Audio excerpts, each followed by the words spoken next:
we are back. So, well, Kreg brought his fan base here. There's already 15 people in. All right, guys. I didn't even. Good evening. Good evening, everyone. Welcome back to the Automotive Podcast where you don't have to build model cars, but it sure does help. This is episode 23. We are a full crew here, plus down in the Hollywood Square, we have Kreg Woods of the YouTube fame of Craig's Corner. So we will be grilling him about his hobby and whatnot as the evening progresses. And, of course, the three of us are hopefully recovered from our movement to the east to attend the NNL East. So, guys, how are we doing tonight? I'm good. Doing good. Yeah. Recovered from my 9-hour drive, which it somehow always turns into like a 12-hour trip. You know, it's like a massive marathon to get back home. It's seven and a half for me. Yeah, like say we wanted to go, but that's 10.5 hours from my house. So it's a little bit of drive. It's but you know, it's worth the trip. Have you ever been, Kreg? I have never been. That's on next year's plans. We're hoping to go next year. Yeah, it's a bucket list if you haven't gone. It is. We go to Acme. We're going to Acme again this year, so that's no different than that type of same trip. So we're planning on it. Nice. That's a good show. I've never been to Acme. Right. Yeah, that good show. Where's a lot Acme? of kids on the table. Georgia. Cartersville, Georgia. Yeah, it's a little up north of Atlanta on 75. Yeah. Put that one on my tour list. Yeah, it's a nice drive, that's for sure. I've probably spent an unreasonable amount of time in Cartersville, Georgia over the years driving trucks because there's a Budweiser brewery down there. So I've spent an unreasonable amount of time in Cartersville for anyone who doesn't actually live in that area. Right. Yeah, it's a nice area down there. So what do we think of the NNL, guys? What was your take on it, Mr. Tester, Mr. Duff? It always goes by so fast. You get in, put your stuff down on the table, go try to get to the vendor space, and stop 15 times to talk to people. And yeah, the whole day's just gone. Before you know it, it's time to pack up and go home. Yeah, it went by in a blur. Absolutely. How about Mr. Duff? I for people who follow the podcast for a while, you guys know I run a separate website for law enforcement vehicle photography. So I ran around to a couple local police departments on Saturday morning, and I got there probably about 8:30. So it's a half an hour before the doors open. And that in the past years has been enough to get me parking somewhere in the vicinity. And I was telling Kreg before, for anybody who's been to the show before, you know that there are ball fields behind the building, and there are Little League games every single time we're there, which is cool. Like it's great. If you park in the wrong spot, you get a foul ball through your windshield. But this year there was some sort of crazy old record sale thing going on in the front parking lot where it wasn't just old records, it was phonographs, right? The crank thing on the side with the big fabric horn speaker thing, and the whole front end of the parking lot was taken up. That's 50 parking spots up front. It was taken up by this old antique roadshow thing that was going on out there, which, I mean, considering the demographics of the NNL East, probably would have been appealing for anybody who really wanted to go over there and collect some old records. But I ended up parking in the literal last spot in the place. If you look at a map, the building is here, and the driveway goes around the back of the ball fields, and it goes around the back, and then there's school bus parking way in the very back of the parking lot where the lake is. And there's a sign, official vehicles only, no public past this point. And I parked having an SUV on the sidewalk in front of that sign facing back out again. So I was as far away as I could get, still be on property, and hike the half mile up there, which isn't the show's problem, but I just thought it was kind of funny this year. Like, who scheduled the record guys to be here? Like, hey, this place is packed as it is. They didn't need that extra. We need that extra parking. But the show itself was a good time as always. I thought it was very amusing for the people who were at the show. When you were in the the hot box room is a bingo room, and the kitchen is attached to this bingo room, and it makes that room incredibly hot. It's probably a good 10 degrees warmer in that room than it is in the rest of the venue. And it was right beside Round Two's table is a thing called Automotive, which is my local hobby shop. They made the trip out there. They do a bunch of show vending. If you're on the East Coast, you've met John Becker before. He has opened a brick and mortar. Anyway, he was there, and because he felt that he wouldn't be competitive in sales for domestic model kits, his entire thing was just a wall of import model kits. Woo! And everybody was in there going, "Hey, do you have this? Do you have that?" And it's like, "Yeah, it's back at the store because I didn't bring any of that stuff." Did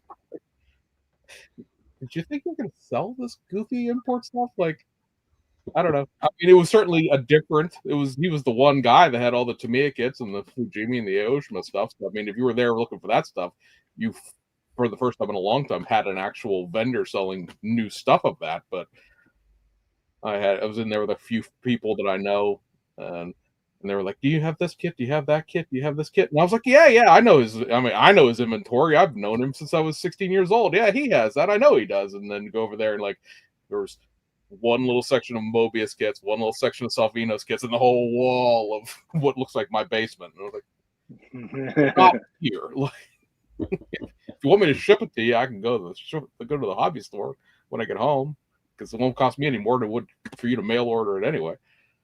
But we ran into a couple people that said they were there because we had pressured them into it by listening to this podcast, so that's always fun.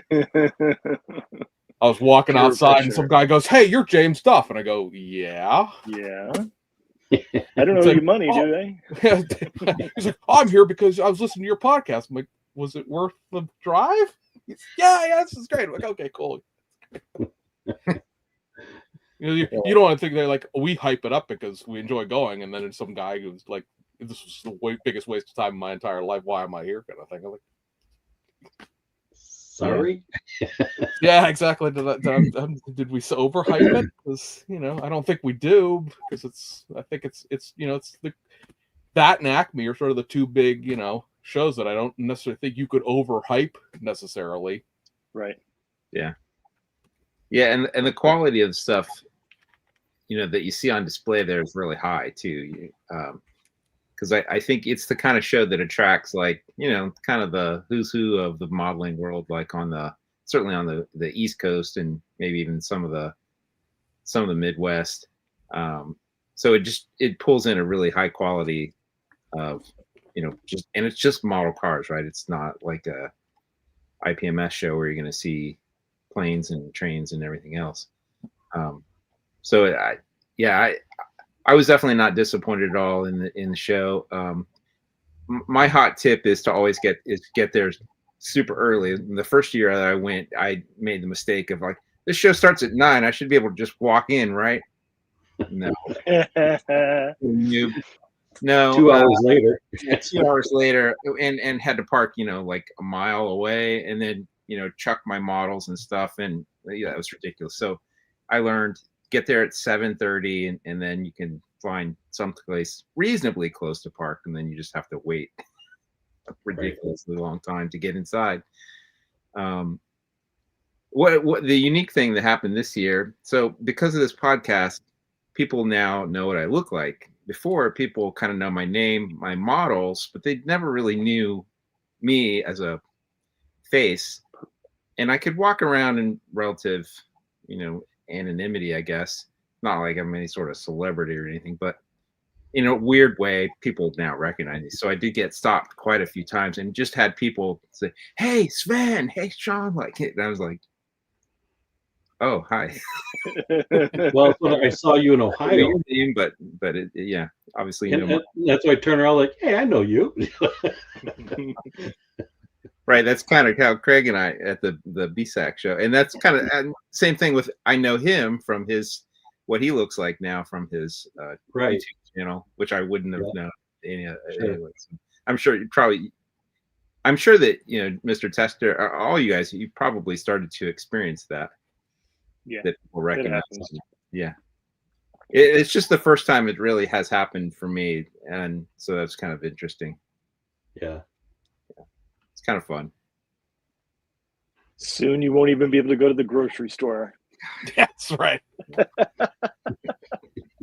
You'll see you'll get chased down by people like Frank. Sign my box. Sign my box. You'll be Well, calling Uber Eats. I did have some nice conversations with a couple of really cool people and people I had not met before either. Let's see. A couple of my models got selected to get photographed, and I never had time to actually run the models over. I took one of them over, realized it was like, I don't know, 15 or 20 people in line to get their. I was like, I'll come back later, and then I never actually did. So I sort of missed that opportunity. You've had stuff in magazines before. Yeah. That became my little patrol there around noon or so. I was like hanging out and started walking around, and like James had something photographed for the magazine. I like chase him down. Hey! They wanted to. Ryan, who was on the podcast before we went, they had 5 of his models. Yeah. I think it was all Model Cars magazine for him, but he had 5 things. Hey, Ryan, they wanted to take a picture of this, and he grabbed it and he was writing out the form for it. And I was walking past him, and a bunch of his other stuff was on a table right in front of where he was filling out the forms. And I turned around, and looked at it, and I said, "Oh yeah, and these things over here, like that, and that." If you hand them, so good on him. Yeah, because it was very, very amusing. Ryan put together a slammed version of the. As in lowered to the ground, version of the round 2 dually reissue, and he painted that thing like at work, and then cleared it the day before the show at work. And then I told him, I said I can smell it off gassing from Pennsylvania. He lives on the other side of Pennsylvania, so I can smell off gassing on this side of the mountains. Jeez. And then they photographed for something he threw together in 36 hours or so, like to have that photograph.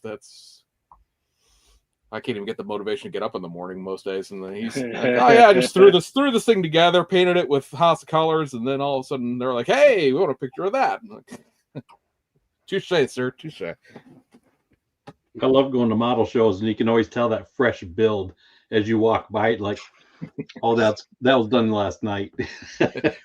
You worked on that in the hotel, didn't you? Yeah.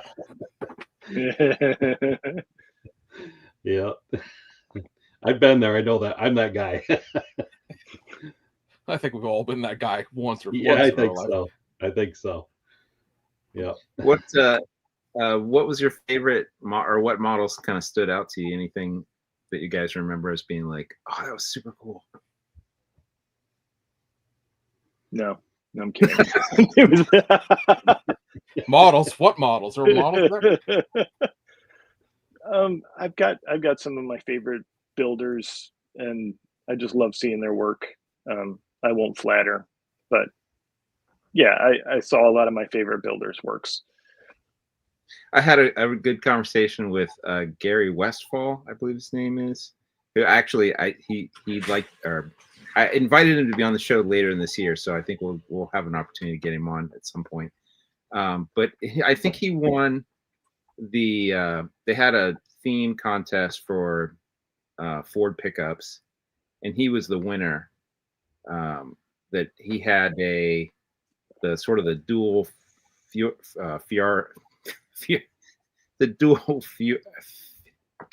can't talk right tonight. The dual Ferrari powered. Oh right, I saw that. Real weird.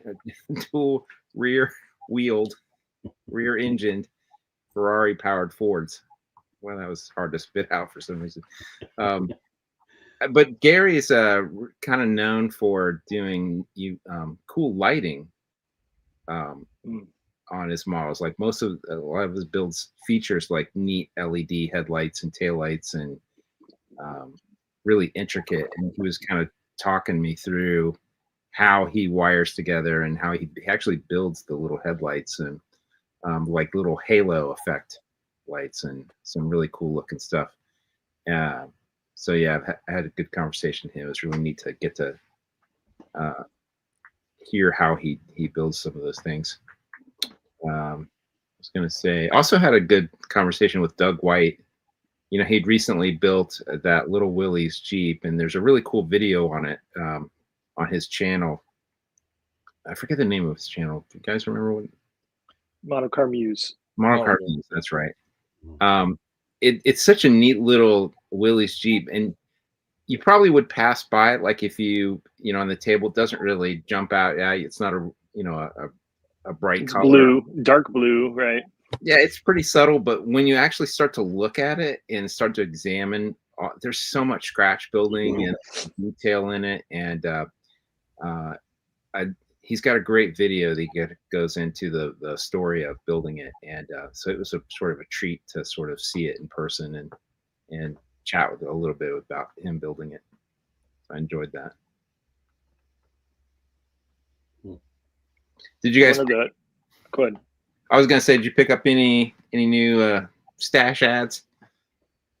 I picked up that new Charger police car because I needed it for parts, and then stopped by Sam's, the splash paints, and picked up some splash paint. I got there late. I was intended to maybe see if he had anything. I was hoping he'd have something I want. He was pretty much cleaned out of most of the things that I was interested when I got there. So, right, he must have done well. Yeah. His first like half hour, he didn't sell anything, but then all of a sudden he got swamped. Got cleaned out. Yeah. I typically run through the show to see, like, I'll do a quick pass to see if there's any bargains and if there's like sort of a recon run to see where I might want to. I had very little money to spend this year, but I was like, oh, and his was one of the things that I knew I wanted to come back to. Yeah. By the time I got back, it was gone. I was on the lookout for a BMW M3 by Dragon. Didn't find it. I'll find one. Is that an older kit? 90s. Yeah, that would have been 94, 95 when that was tooled up. Yeah. Mr. Duff, did you get anything? I'd love to know who owns the civilian half of that tooling, because the folks over at BMAX and Nunu bought the race car version of that M3. So I don't know where if they have all the tooling or not, because they're not going to release it as a civilian car. But I picked up. Let's see. I got this very nice set of Corvette wheels from Mr. Tester over there. These are made out of cement or concrete or something like that. Would you say this is a nylon resin that you print these out of? Ultra tough. Yeah, ultra tough. Yeah, they're super nice in terms of the fidelity of how thin the spokes are. But I also could probably use these as jack stands on a semi. So those are cool. And then part of our little barter system we had set up for importing paint, because I got him several bottles of Pro Scale the last order that I did, and I'm trying to see if I have the kit anywhere around here.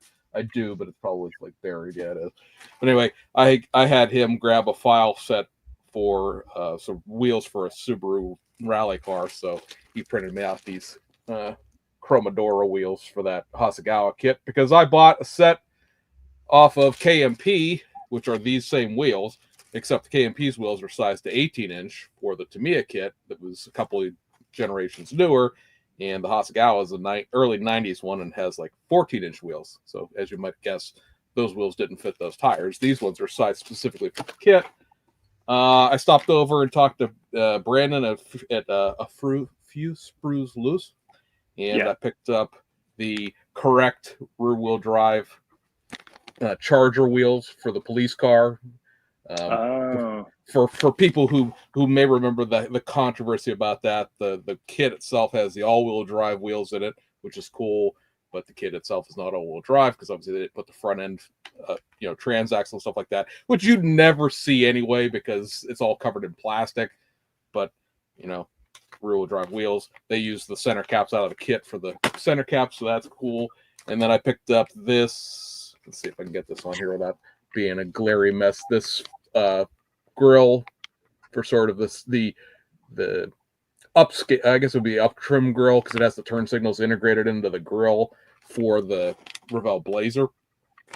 Oh, So the new one. Okay. the new one. So yeah, you use the other set of headlights that come in the kit that are just like, don't use these parts. They go into this grill. So maybe I'm not sure if that's going to be a feature of the Jimmy, those headlights, or they're going to do a later version of the Blazer itself that'll have a use for those headlights. But be that as it may, it's just, cut this off the supports, throw the other set of headlights in. So that's my kind of conversion where I don't have to do any work.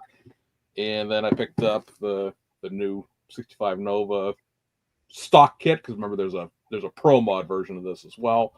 And then while I did not, like Frank, have Sean sign it, I did pick up one of the Svensson special 4x4s while I was there. Nice. Because Model King, who's based in Jersey, who obviously does a lot of the stuff with Mobius. If you model Mobius kit and it says Model King on it, that's Dave Burkett and his family. They were having a screaming deal on this. This was $24, and this was $22. That's good. So Yeah, that's pretty much. So practically free, as as people would say.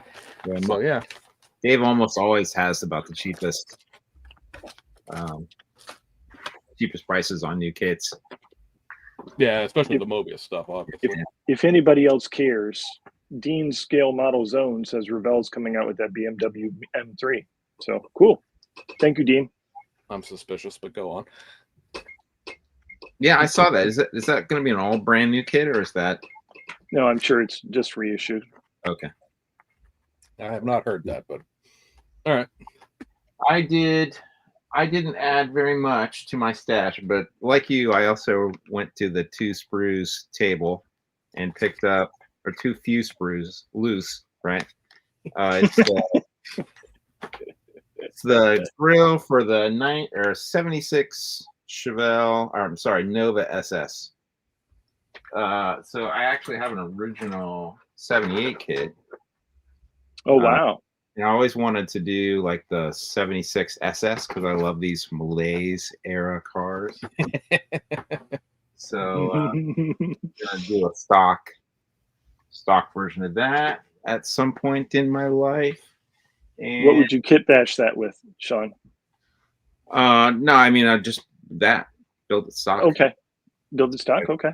Yeah, just build a stock Nova SS. I'll probably make my own stripes and everything. It's probably somebody makes stripes somewhere, but I can make my own decals, I think. Yeah. And then I'm very thankful. I have this cool friend of mine who 3D prints things. So he printed out one of these international travel-alls for me. Thank you, Mr. Tester. You're welcome. And so we did a little trade. I did some decals for him, some custom-made decals, and he brought me that kit. So Thank you very much. At the top of my build list. So I'm excited to do a little work on that. I also had the Demon on display there. So I had that finished. I didn't think I did not have that finished at the last podcast. And then I also had on display, if you noticed it, and I think a lot of people probably missed it because maybe the color was so subtle, but I have a built version of the all new, yet to be released, wide body SRT Charger from A&T. Hellcat. With the Hellcat motor in it. So that is you can see it. Yes, sir. There it is. Very nice. All 707 horsepower of screaming supercharged V8. So this was a fun build. I really enjoyed building it. You can kind of get a shot of the chassis there. Very nice chassis. Yeah, nice work. Clean. Yeah, cool build. I was excited to get an opportunity to build that, and I will post some pictures later on throughout the week on my various Instagram, Facebook pages. So that's me. You're on mute, Mr. Duff. People walking around upstairs and with the creaking. Not to leave you out, Craig. Have you picked up anything recently? I have gotten a bunch of stuff. I actually picked up a large collection from a gentleman I knew that passed away. So his brother got a hold of me, and Ooh. I picked up. He was probably almost 80, so I knew the guy from a long time ago, and he just a big model guy. And his brother stopped by at the dealership I work at, and he's like, "Hey, I knew you bought models for my brother. You interested in these?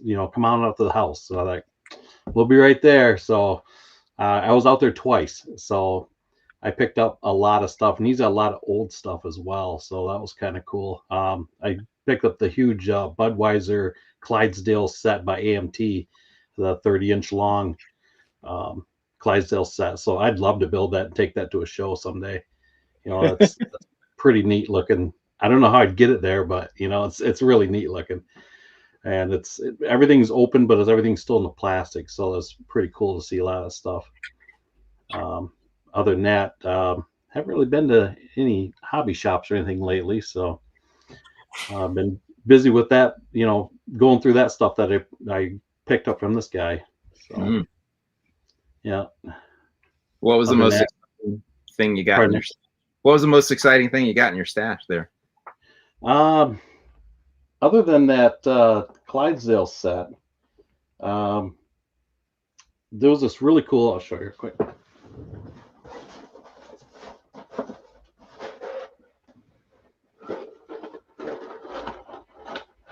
Oh, neat. Check that out. Jenny. So it's an original. Yeah. It's almost all there, but it's pretty cool looking. So I told the lady I wanted it mainly for the box.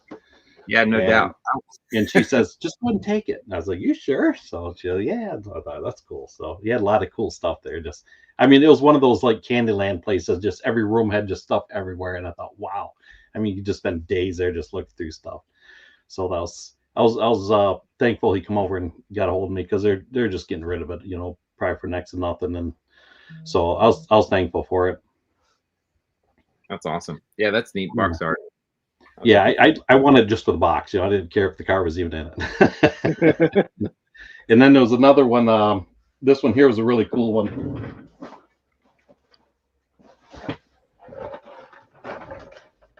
The Rough mini bike. Check that out. I thought that was really neat. This one's almost complete. It's just missing the motor.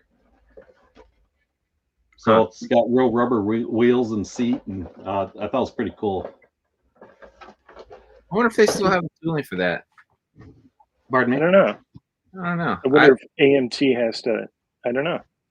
If I could find a motor for it, that'd be perfect. But that's the only thing missing out of the box. So it's got the chain, everything is all there. It's pretty neat. It's got real springs for the front suspension for the forks. So that's pretty cool looking. Yeah. So I saw that, and I got to have that. That's pretty neat looking. I've never seen that before. I didn't even. No, I've never seen that kit. No, never seen it. So we're going back in this week, and I'm probably going to clean her out. So.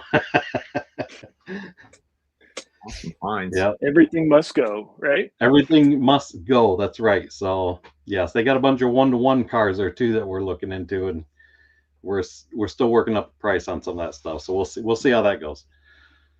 Fords, I assume. What's that? Fords, I assume. Yeah, he's got I'm interested. He's got 88 Turbo Coupe there and a Mercury Cougar, a Capri. Ooh. So that's one's 85, one's 87. So I'm looking at that. And then they got a 67 Stang in the garage that we're working on some details for that one. So we'll see how that goes. But that one's in a really nice shape. I know you like those turbo coupes. I do. I had one back in the day, and I'd like another one. That was a really fun car. Right out of high school, I bought one. And yeah, I wish that was one car I would have kept. So it was just a nice, all my buddies had Camaros and Firebirds and Trans Ams and Mustangs and all that stuff. And, I thought, I got to give me something different, and that's where I went with the Thunderbird. Those cars are super cool. I remember when they came out, I was very enamored with them. It was very. So, of course, yeah, my turbo went out of mine, a couple years after I had it. And, of course, I bought it used. And so I ended up putting a V8 in it, a fuel injected 5-liter out of a Mustang in it. And then that was a really cool car. So, yeah, that worked out really good. Kind of the executive hot rod. Yes, exactly. So, kept the 5-speed in it, had to have the handshaker. So it was just fun. Nice. It was fun. Yep. So other than that, like I said, just trying to get some new builds up and around for the upcoming shows coming up. So that's other than that, that's what I've been working on. I just finished this Trans Am. It's not quite done. This was another. Saw that online. Very nice. So I just finished it last night. Well, I'm missing the mirrors and the spoiler. I was gonna put them on tonight, but my hands were saying no, not today. So we just left it at that. So that's the only thing missing, those items there, and she'll be ready to go. Is that an 87? 85. That is 85. a monogram kit. Yep, that's a monogram kit. Okay. So the decals were horrible. It took me a lot longer than I wanted to because I ended up just scrapping the decals on the side of the car. They have this like an orange type decal that fades into the, GM used to do that fade decal. Almost like a pixel dot type thing. And they had that around the bottom. And oh man, I just couldn't they just would not lay down. It's almost like they're too thick. And they were milky, and just, I couldn't get them to look right. So Microsoft, let's go. We just peeled them, and I thought, well, I'll just leave it at the gold and black, and it looks good that way. So I've been following along with that intensely because that is the first model kit that I ever built as a kid. First is that 85 Trans Am. I have one in the pile to redo as an adult, but that is that box art right there, and that along with the 85 Fiero that they're going to reissue were like two of the first. Like, I'm not even that big of a GM guy, but I guess it just was what was at Kmart at the time when I was 8 years old. So those two Pontiacs are like, and I have both the original ones. But Kmart and Ben Franklin's, that was our stores, Oh yeah, that car was a high school boy's wet dream when I was in high school. Oh, yeah. I graduated in 85, so that would have been like, the poster car to have. Yeah, my aunt had an 82 when that body style first come out, and of course I was just in school, and we thought it was the coolest thing riding around red with the T-tops. I was like, so it was always cool. I always liked that car. Just a lot of memories of that car. It was pretty cool. Yeah, those 80s cars have kind of come back into fashion. I think they finally found their era where they're niche. Cool. Yeah. Don't worry, Irvin. I'm going to build it too, and I'm going to do exactly that. So we're going to display them together. Irvin here, who will be joining us next month in one of our episodes, saying that Sean needs to slam his travel walls. Yeah. No, Tester's going to slam his. I'm going to raise mine. So we're going to go up and down. There you go. Hey, real quick, I want to give a shout out to my buddy Frank Steffen from Frank's Model Work. You too? Sent me some mod top decals. We had a nice discussion at the NNL, and we were talking about mod tops, and he graciously offered to send me a set of decals, and I got them today. Thank you so much, Frank. You are a gem of a guy, and I'm excited to find a project. Maybe it'll go on the trap wall. I don't know. Maybe he sent a set over to Marco's too, and I commented on Marco's post that Frank told me that they weren't for sale. So we did a little trade. I sent him a little something too, so it wasn't a little trade off. A little trade off there. Yeah, but it's all right. Thanks, Frank. I appreciate it. I have to take back all the things I said about you now. Not all the things. There's still a few. Let me see here. I'm going to share a screen like I've never done this before. Of course not. Why would I be prepared for anything? Let's see. This should be so next year. Speaking of which, let's see. That's sharing, right? Yeah, it is. This is the flyer for next year's show, April 25th. Mark your calendars now. The show themes are going to be the 63rd anniversary of 1963, which is, I think, stretching it. But hey, everybody likes 1963. And then the sub theme is going to be apparently the 250th anniversary, which is the sesquicentennial. We're doing a big thing of that here in PA. Obviously, we've already changed all our welcome to Pennsylvania signs to reflect that. And so anything red, white, and blue for your theme. So start building now. Yeah, that's kind of cool. The red, white, and blue I think is cool.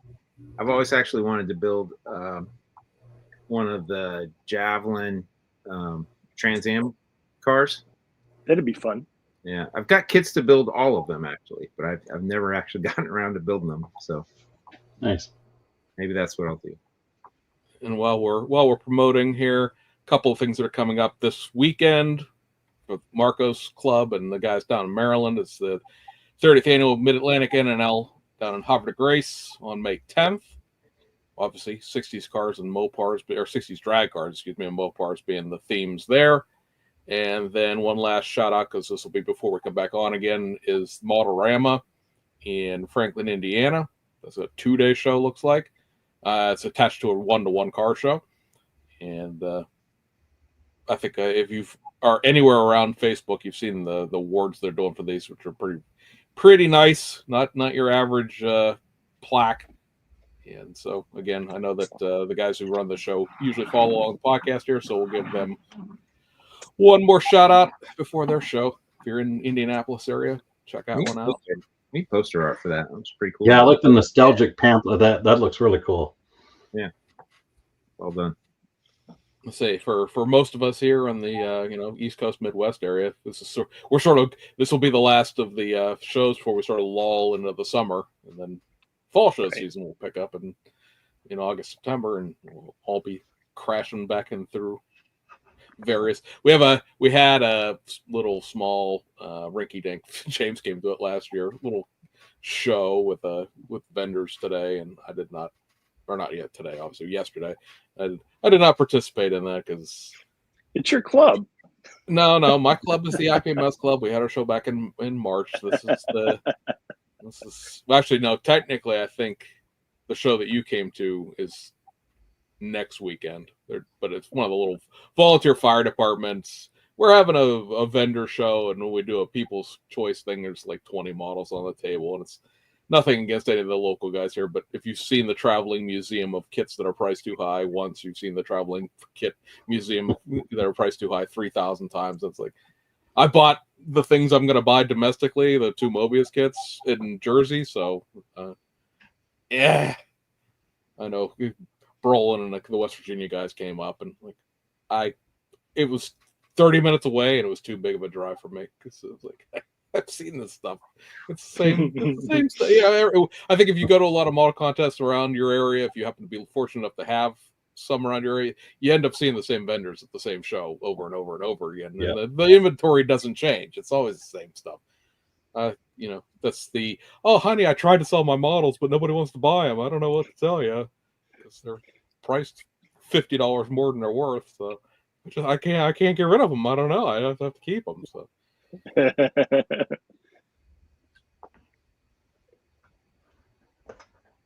Yes, Kevin.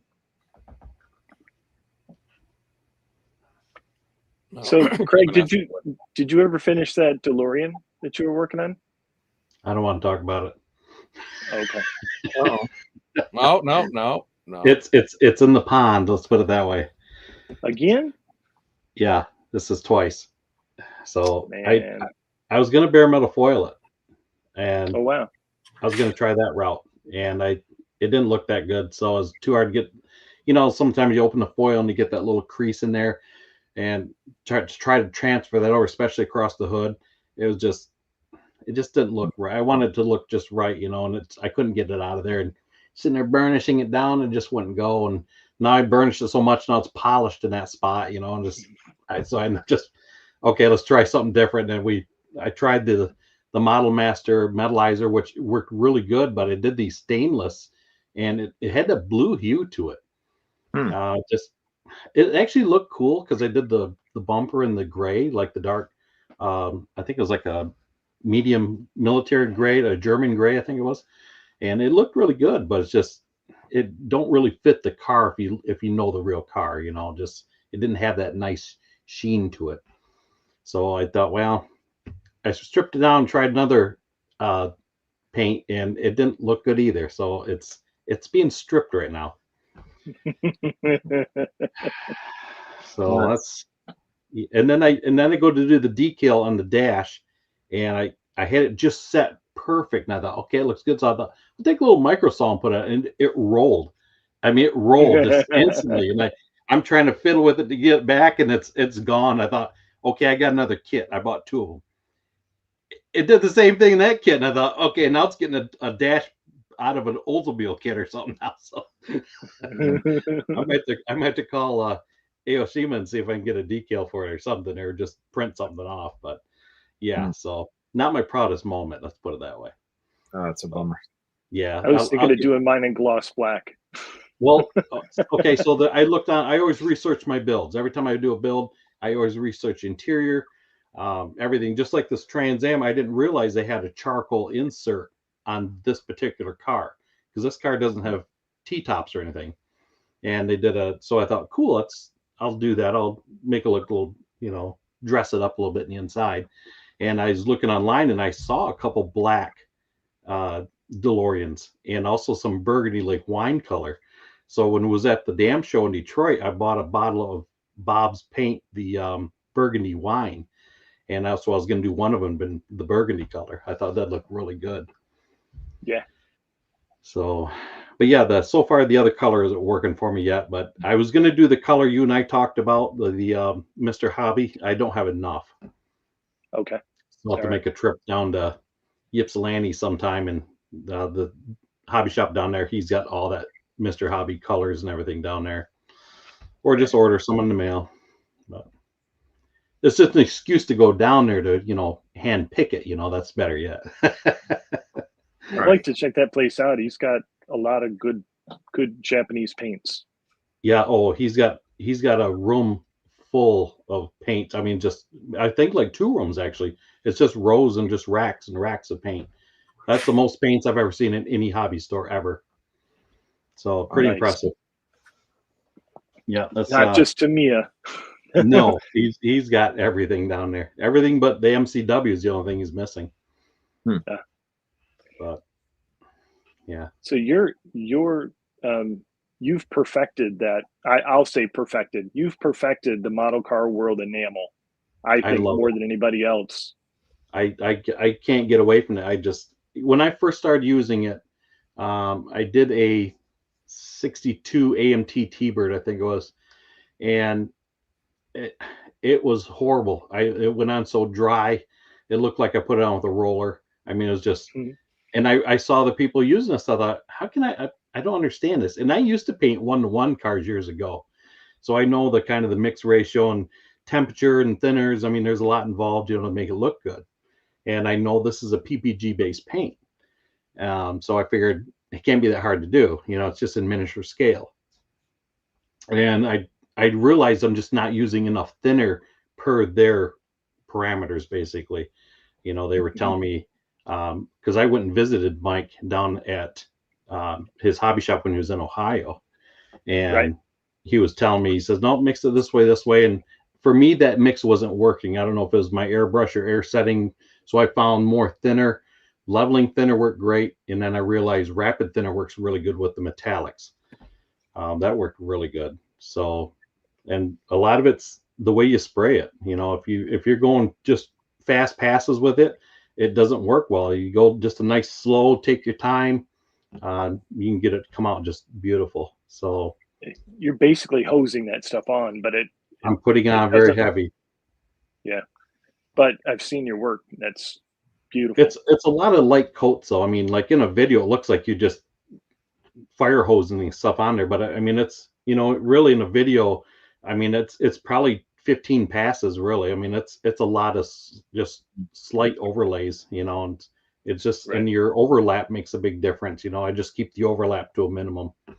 I find out that works really good. So that's just like the Trans Am here. I mean, that was originally when I did this, it wasn't.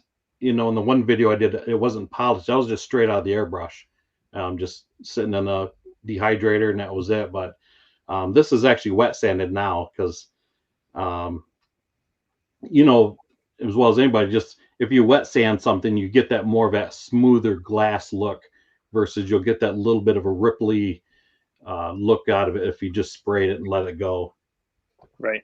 So, but it had that nice wet look when it was done. I thought, oh, do I touch it or I just no? I got to wet sand. I got to play with it. So we'll see. But yeah, I had issues with MCW when I first started using it. I didn't learn it, like I was with other paints. And I was a Rattle King champ with Testors paints. I mean, I could put a mean paint down with that, and I thought that was it. And just like anybody out there, you think your stuff is like looking really good until you go to a model show somewhere, like, wow, I need to do a little bit of homework here. Need to step it up. Yes, I guess. Yes, it does. So then, of course, it motivates you. Like, okay, well, we can do this a little better. Let's take a little more time on it. And my problem, I rush with things too many times. Just like I feel like I'm a production builder. Like, okay, we're done with this. Let's move on to the next one. And this didn't go right. Let's box it. Let's move on to the next one. And for me, I could paint a kit and put it in a box and forget about it. I mean, that's painting it, and decal is my favorite part of the build. That's hands down. That's my favorite part. I actually like curbside kits. I don't have to do the engine or anything like that. Just let it go. But that's my joy of the hobby, is I like to do it as the kit. I'm the kit builder, I don't do a lot of modifications. I'll do an engine tire swap, something like that, but that's it. I don't cut them up, and I don't get the enjoyment out of the building them that way. Yeah, same.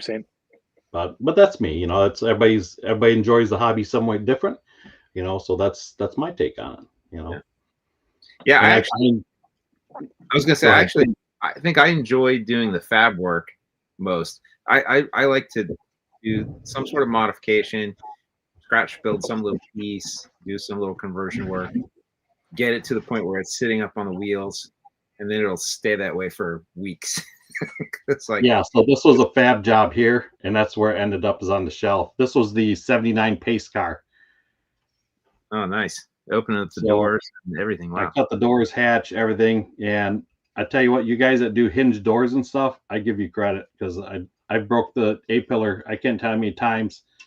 I've supported it, and it's the same thing every time. I keep breaking it. So it got shelved. Oh, it looks like there's a lot of work in that one. Yeah, like I said, it just took the enjoyment out of it for me. So I'm done. Yeah. Yeah, I appreciate your paint jobs. You mentioned using a dehydrator. That's interesting. Tester, do you use a dehydrator? I don't. I've heard to get it for 2K clear, because it'll cure it faster. Well, being able to use enamels, it's nicer because I use hardener with the paint, and I put it in there, and most of the time I can put it in there. Once I paint something, I'll stick it in there, and I won't turn it on. I don't want dust or anything to float around, because it's just a fan and a heat grid, and I'll leave it in there overnight. And then the next day I'll come out and I'll turn it on for about 6 to 10 hours, and I can work with it and sand it, do whatever for enamel. So I like it for that reason, because I use a lot of enamel paints. And if you prime something, you throw it in there, it's good to go. In a couple hours, you can paint it, because I found a lot of times with priming, you want to let it sit for a long time, because primer is tricky, because you think it's dry, but underneath it's still gassing out, and it'll come back and bite you later on, because it'll flat spot someplace if it's not 100% dry. So I try to primer out. Sometimes I'll let primer sit overnight, and I'll work with it the next day. Like James and I are testing, if you can find it, because I use the Mr. Hobby primer, and that's obviously getting hard to find. So yeah, that irritates me that's gone. I don't know what I'm gonna do once I run out. I have a little bit left. I have almost every color here except for what is that, like the brown? Mahogany? The mahogany, yes. That's the only bottle I don't have here. I'm almost out of my gray. I'm almost out of the black. I have a little bit of white left, and I have a whole jar of pink. And yeah, I'm almost out, and I can't find any, unless it's an aerosol can, but I airbrush everything. So it's, anymore to get a can is like, it just. Well, decant it. yeah, that's it. I'm not sure how that would go in primer. I guess I never tried that. You know, I'm sure it'd I be the used to same as regular. decant to me a primer a lot because I like the primer, but Yep. I Yeah, I like would their decant their it. can primer. That sprays out like glass. I mean, that's pretty good. You got to be. I mean, the white I always found run really easy. It seemed like, but Mm. you know, the gray's always the easy one to choose. You know, that's a good choice running with the gray. But Right. yeah, I talked with. Go ahead. I was going to say, talking to a friend in the distribution side of things, they just got a huge, I don't know, it's close to 400 case shipment of the leveling thinner back in. So maybe the primer shall be there shortly thereafter. So it's Mr. Hobby is one of those things for the very highly consumable stuff, the thinner and the primers, where it comes in waves. Like it takes a couple of months, and then you'll get a huge quantity of it, and everybody has it, and then everybody hoards it real quick, and then it goes out of stock for a couple of months, and then the next shipment comes. Because Mr. Leveling Thinner was near to impossible to find. There's one place that still had some in the U.S. that I could find without shipping it from Taiwan or something via boat, because obviously you can't fly that because it's flammable. And I was like, no, I have a whole bottle and a half bottle. I'm good until it comes back. And somebody was like, oh, yeah, we got 360 plus cases of the stuff in. And it'll be back out everywhere in the next couple of weeks. I said, see, I waited. I didn't. What happened? See, you don't build models, and you never run out of the stuff you need to build the models. It's strategic, James. Very strategic. Right. That's right. Gotta. I get down to a half a bottle, I get nervous. Like, oh, be careful, be careful. I saw that MCW now selling. Yes, I'm going to try that. I'm going to get some of that. I'm going to try it. They claim it's the same as Mr. Hobby, so we'll see. And it's a lot big. It's quite a good sized container for a decent price. $14.95, I think it was. Yeah, I think it's not a quart, but it's a big. I don't know how much, like I don't know what it is. It's good size. It's bigger than the 400 milliliter bottles that we get. I think Mike did a small advertisement or like a demo on it. I think I saw on Facebook or YouTube or someplace. Yeah, he was spinning acrylic paint with it. Oh yes, that's what it was. Yeah, because he said it works in virtually anything, kind of like the Mr. Hobby. Because the Mr. Hobby is like an organic thinner. Because I use that in my lacquers, enamels. I use it in everything. It works great. That's why I like it, because it's just universal. Just you don't have to have a shelf full of stuff just to mix this, that, and whatever. Obviously it's got its limits. You end up using a lot. I do use a lot of it. Yes. I think I have about 4 bottles of leveling here yet. And I think I have a bottle and a half of Rapid, the 400s.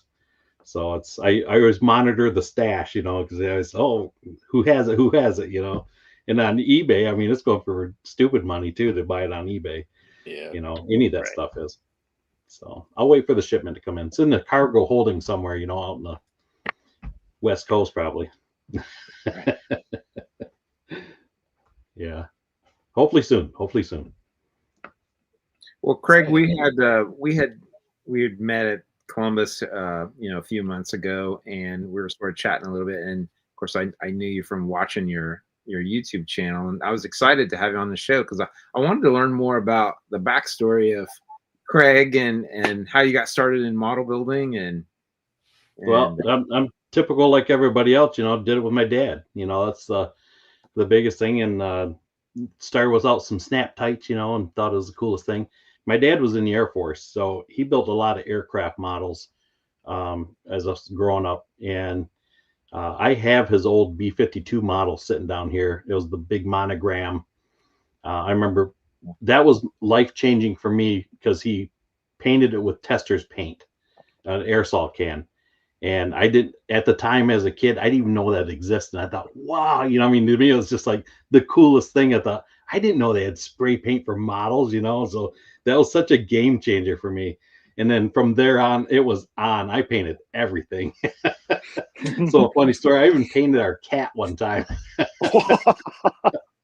We had this cat. I was doing this model in my room, and this cat would come in all the time. And I thought, get out of here, and so I just took it and give it a blue stripe down its back, and then of course it runs right outside, down the steps and into the living room, and I could hear my dad, who baited the cat? And I thought, Oops.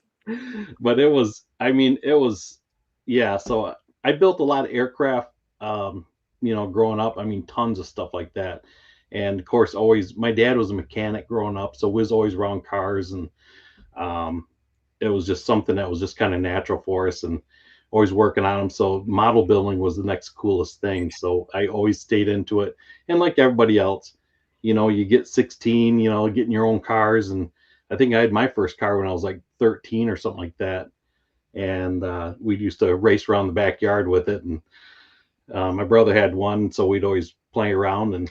But I never really put the model thing down. I always built along the way, kind of in the background. And then later in life got back into it heavier and heavier, and it's been a great hobby. I'm into the model railroad also. That was a big thing. We started with the HO scale railroad, so I got enough stuff here to open a hobby shop, probably in my other side of the garage, because that's what this room was originally going to be for, was a railroad room originally. And I got kind of back into the model car thing, and it's just kind of took off from there. So but I like the card thing versus the railroad, because you can finish a model car. The model railroad is never finished, so it's one of those things that's, you're always adding on to it or changing this, where I can finish a kit and move on to something else. So if you have that deficit problem, like, I like the model car thing a lot better. But yeah, so I really enjoy it. It's just, and like I say, I'm more of a box stock builder versus the kit bashing and all that kind of stuff. I appreciate the guys that do it. I see those guys that build that, and I thought, kudos to you, because that's just not me.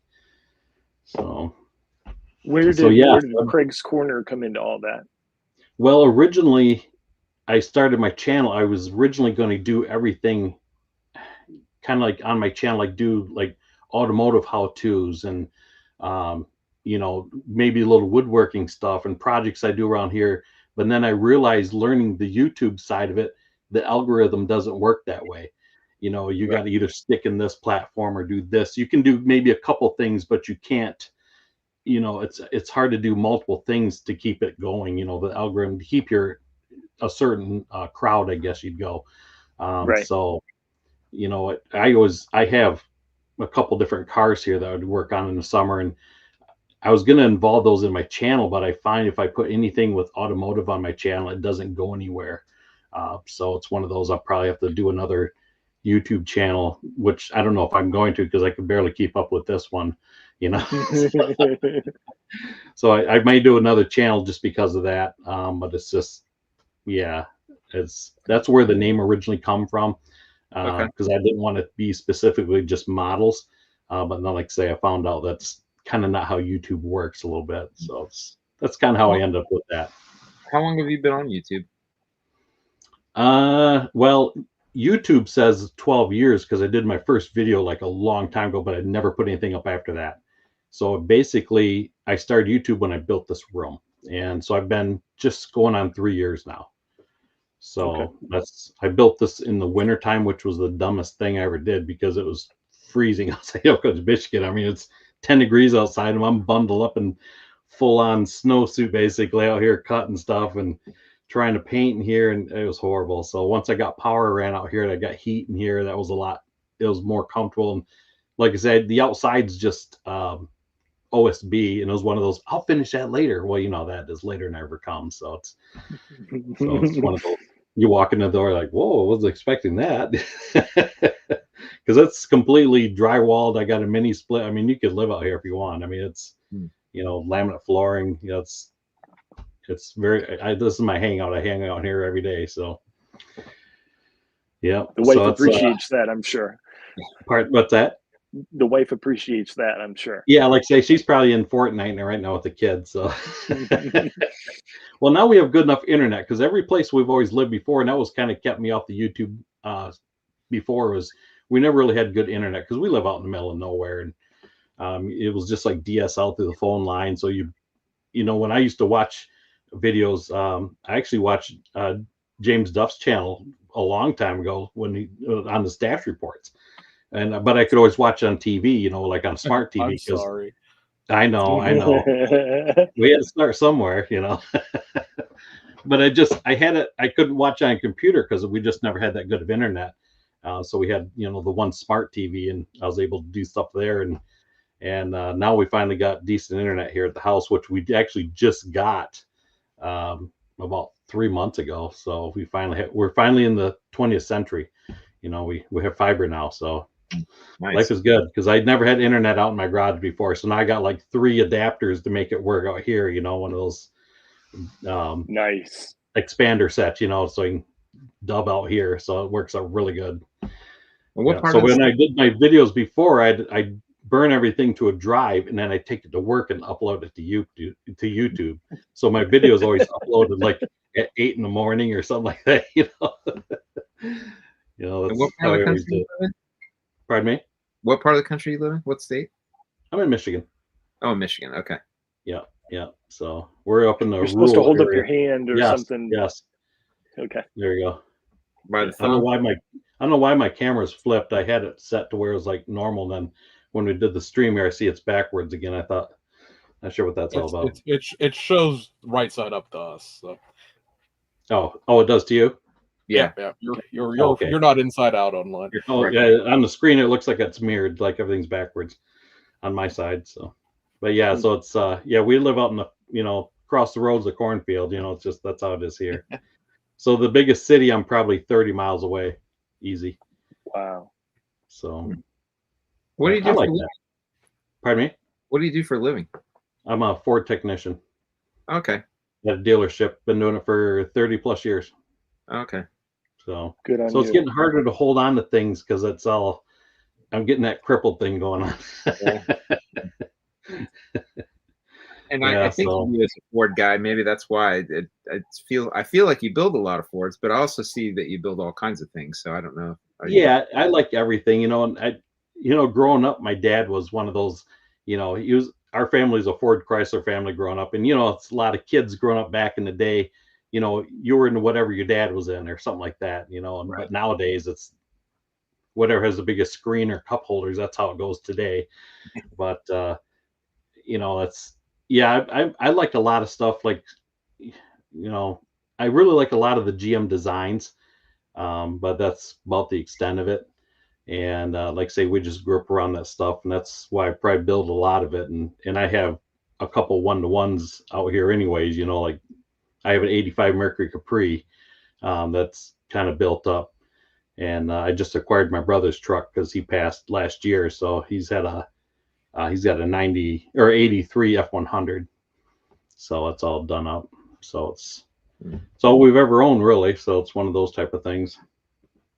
And you mentioned kids. Do you build models with your kids, or do they have any interest in kids, or do they have any interest in models? Well, yes and no. Of course, our kids are all grown, and so it's pretty much the wife and I in the house now. But my daughter, she's been out a couple times, and when I built this room, I actually built it with 2 stations. So the spot where I sit here, and on the other side of the room here, there's another, basically a workstation. And where my computer's sitting right now, I added on an island, so there actually 3 people can come out here and work. But we'll be right over. The wife, We'll be right over. Yeah. Hey, the door's always open. I don't like nothing, you know. But anyways, the wife was coming out originally, and I told her, pick a kit off the shelf, just whatever you want to build, except for this one, you know, had some specialties, like, no, those are hands off. And of course, she picks the AMT 68 Mustang 500. I thought that is the worst. The green box art one. You know, it's like a Walmart AMT buy, you know, one of those things. And I thought, oh my gosh, that is like the worst kit to start. If you build that your first time, you'll never build another model. You know, it's just, you should have started with a Tamiya kit or something, just an easy kit, you know, but right. So she started on that part way, and then she got frustrated. She put it away and she started something else, and she hasn't been back out since. And my daughter, they would like to come out, but they live, you know, a good half hour away, and they're all grown and whatnot. So So no, it's just basically me out here most of the time. Yeah. So I have fun. I had 3 kids and 2 boys even, and Nothing. the modeling bug did not stick to any of them. So. Yeah. Well, that happens, that happens. But yeah, I got 2 girls, and then my wife, she's got a daughter and a son, and like I say, they're all older, and it's they don't, none of them really taking an interest in it, which that's okay. I'm not wrong with that. Yeah. Yeah. One of my favorite 3D designers just joined on, Denelson. How's it going? Totally nice to see you. Thanks for joining us. Yes.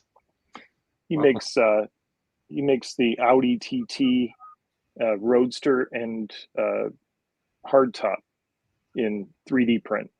He also did an Alpine A110. Nice. Very, very nice designs. Is that the Alpine that printed the decals for you? Yes. Yep. Neat. Yeah, he does good work. So what do you print your decals on, Sean? Is that like a laser jet or inkjet or? I have a cheapo HP inkjet, and I got some decal paper from Amazon. Works great, and use like Tamiya Clear, and so you use just a regular clear, not like a bonder type. Remember the old Testors inkjet paper they used to sell, and they come with the bottle of bonder, I think they called it.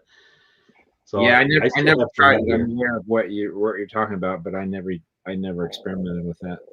Yeah, that actually worked really good, and so I tried to make some decals here a while back, and I needed ink for I have just a regular ink HP printer, and I sent the wife to Walmart to get some ink, and they didn't have it, so she brings me another printer home, and I thought it's a Canon printer, and I thought, well, let's try that, and that is the crappiest printer I've ever seen. So I think, well, I'll have to put that back away and go find my HP ink. That worked a lot better. It was an older HP, but it printed really well.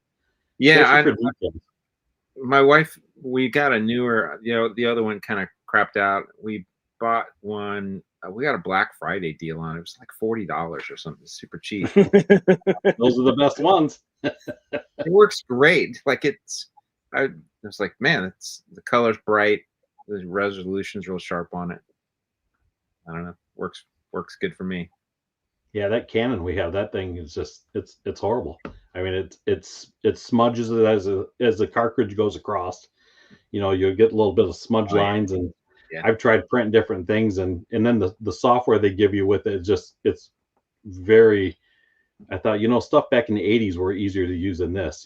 Just I don't get it. But I tried to do some stuff, and I can't get I did my Mobius, the tow truck.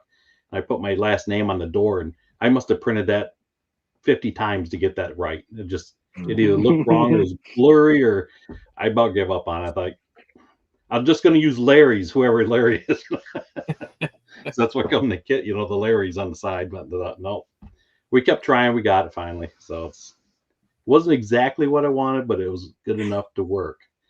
I actually think both sides is different size, if I remember right, but you don't notice that if you're looking at it. Yeah, I found that having the right graphic software, that makes a huge difference. Yes. But I have access to. I use Adobe, Photoshop, and Illustrator. Yeah, I have Adobe. That's what I do all my videoing is all Adobe programs, and through PR, and I have a lot of that through my subscriptions. But I always forget to utilize it. It's just one of those. Whoops, I guess I could have used that. And my daughter, she's into that big time, and she was the same way. She says, "Why don't you use the Adobe?" And I thought, I keep forgetting I have it. I just don't use it enough to learn it that well, so I just never use it. But eventually. So, how many models do you think you built over the years? Are we talking like since beginning of time or just recently? Well, I guess, how many do you currently have, like in built and on display in your home? You still have, not counting the ones probably blew up with firecrackers when you were a kid. Oh yeah, okay. So there's a time frame there. Well, Yeah, because we used to glue them together and smash up derby with them a lot, Sure, back in yeah. the day, and stuff like that. And we never did the blow up thing, like that. But we used to build the balsa wood airplanes and catch them on fire and fly them around. That was kind of cool. But the problem is the wind would catch it and it'd be on fire, and they're like, "Oh, it's going toward the trees," It's just Restage the Battle of Britain. yeah, that was always cool because we had this 2-story house growing up. You can throw them off the balcony, and just watch them go. But model wise, though, geez, I don't know. I would say probably a good 100 of them sitting in here that's built.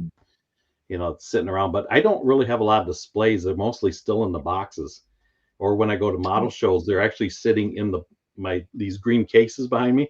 Those are the case I take them out. All my builds are in those cases, so they're just ready for the next show. So I just leave them in there, keeps the dust off them. And I have one display cabinet here on the side, and that has models in it. Other than that, I have just boxes of model kits on the bench here in their boxes. So I need to get. You've got the kit in Ohio, didn't you, James? Yes. And I need to get some. That's like the Carney cases, right? Yeah. Correct. Yeah. Yeah. I probably have 100 up there. Yeah. So I need to get something like that. But in this room here, I really don't have the wall space because I got it cluttered with everything else. But I built another room in my house. We had a spare bedroom, so I built a separate room in there, and I have my 3D printer in there. I just basically took it was a bedroom, so the one side of the wall is just a bench. Yeah, so we have our Cricut machine in there, the wife has in there, and of course the printer, and I do my video editing in there, and so I've been utilizing wall space in there, and that's what I like to get some cases in time and put some of my builds in there. And I have a few models that I'm retiring from the shows, because I don't want to be that guy and just keep taking the same model. That guy, just because I had that rusty snowplow I did, and I've won a lot of stuff with that, because it's unique looking, and I'm retiring it. So I'm building a display in that room with the awards I've won with it, kind of behind it, and put the model in the middle. And I saved my papers from all the shows I go to, and I'm just going to put those kind of like, not a shadow box, but something similar to that. And just, that's what I've been doing with about 3 builds I'm going to do in there. Just put them on the wall with the displays, with the awards or whatever I won with them. And just to kind of take them out of the circuit. So that's why I'm trying to build a new bunch to take now, and for upcoming shows. Nice. Because around here, we don't have a lot of shows. Once our Detroit show's over, we only have a few, and then we got to go to Ohio for any of the good shows. Mr. Duff, do you have a picture of his snowplow? I don't know. Craig, I don't know if you had sent any photos of your model to James or not prior to. Oh, no, I didn't. Actually, I have it right here behind me. I'd love to hear a little bit more of the story about. I mean, it's such a cool build. Yeah, you can hold it up there. And, James will make it big, I think. Yeah, there we go. I'd love to hear a little bit more about the story behind and the inspiration for why you chose to build it. So this here was built